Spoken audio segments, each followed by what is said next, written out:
शिकारी को धरईदेला trap camera Nilgiri Kuldiha अभयारण्य को शिकार पाई जिबा बेले ट्राप कैमेरा भांगी माटी तले पोती देइथिले किंतु आउ गोटे ट्राप कैमेरा रही जाइथिला जोंथिरे तांकर चित्र कैद होइथिला जहा तांकु धरई देइछि। गिरफ होइछंती 4 शिकारी।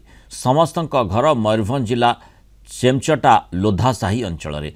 सेमानकठारु 3टी बंधुक एवं माटी तले पोता जाइथिबा ट्राप कैमेरा जबत करिछि वन विभाग। सेमाने पुराना पानी बीट रे अक्टोबर 31 तारिख रे शिकार करबाकू जाइथिले।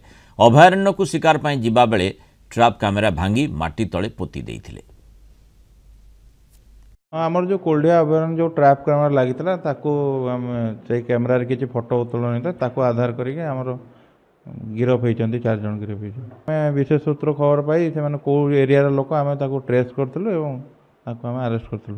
अरेस्ट बेले बंदूक 3टा एवं जो ट्राप कैमेरा जो चोरी होता तो भांगी की जो लुचेते ताको भी रिकवर कर। अभयारण्य पार्श्ववर्ती सब आदिवासी गाँ तो ताकर प्रकृति टिके ताको आमे अवेयरनेस माध्यम में जनाऊँ वन्यजंतु शिकार करतु ना मेसेज दौचु।